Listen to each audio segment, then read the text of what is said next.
Merci beaucoup, monsieur le député. Je ne vois pas d'autres demandes d'intervention, donc je vais demander au rapporteur les arguments, réponses qu'il va bien pouvoir forger, et puis nous passerons au vote sur les amendements.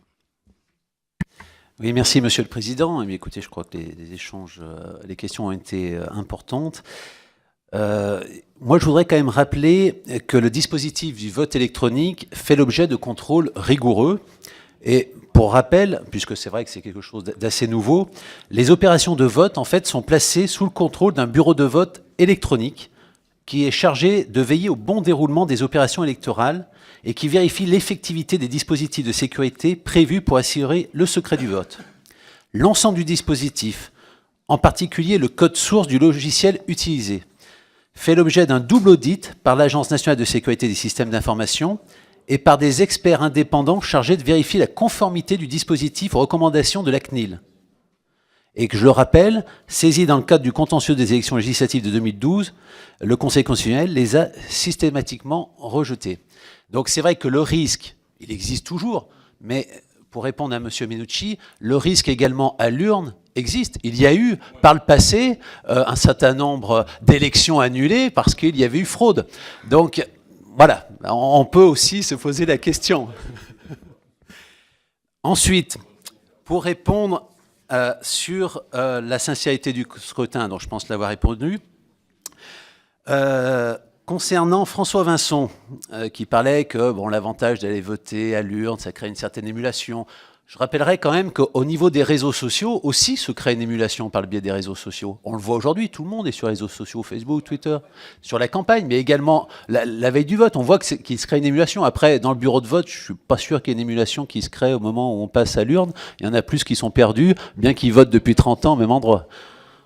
Bon, il y a peut-être des endroits où il y a un café ou un blanc à boire à la sortie du scrutin, mais je suis pas sûr qu'il y ait une grosse ambiance. Il y a une ambiance au moment du dépouillement. Là, il y a de l'ambiance, c'est vrai.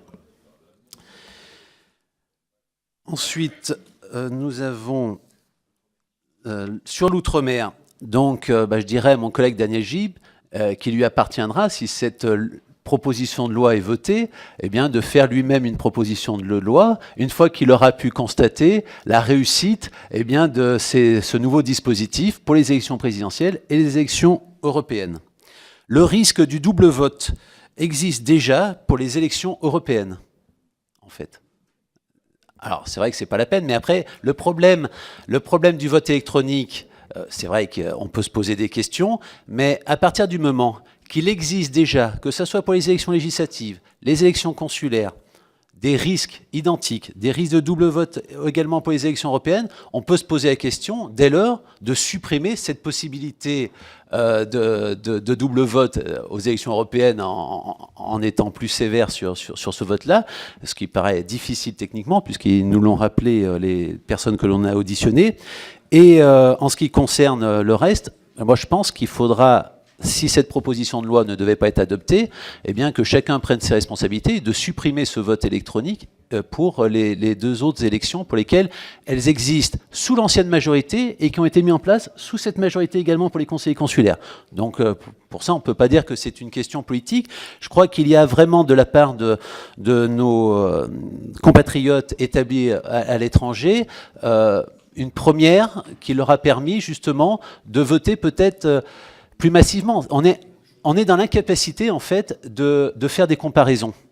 Puisque c'était le premier vote aux législatives, c'était le premier vote aux conseillers consulaires, c'est difficile de faire une comparaison. Ce que l'on sait, c'est que, et vous l'avez rappelé, M. Poplin, c'est qu'il y a eu plus de personnes qui ont choisi ce vote-là. Une majorité pour le vote des élections législatives, une légère minorité, et je l'ai expliqué pourquoi, puisque les élections européennes étaient concomitantes, et donc on peut supposer que les gens ont été votés directement dans les bureaux. Mais la question que l'on peut se poser, c'est que s'il n'y avait pas eu ce vote électronique, est-ce que nos collègues députés ici présents, comme Sergio Coronado, auraient été élus peut-être avec encore moins de voix ? C'est ça toute la... Élu quand même. Élu quand même. J'ai bien dit élu avec moins de voix. J'ai bien dit qu'il était élu. Je remettais moins. Non, moi j'ai noté le élu quand même. Voilà ce que je tenais à vous dire. Je crois avoir répondu à l'ensemble des personnes. En ce qui concerne le risque constitutionnel, il existe, il appartiendra au Conseil constitutionnel de se prononcer, sachant quand même que la jurisprudence tend à démontrer, du Conseil constitutionnel tend à démontrer qu'à des situations différentes, il peut avoir des pratiques différentes. Et en ce qui concerne l'article 40, que vous avez également rappelé, M. Poplin, je voudrais rappeler, comme l'a rappelé notre président, que ça fera l'objet d'une délibération de nos collègues commissaires à la Commission des finances. Merci.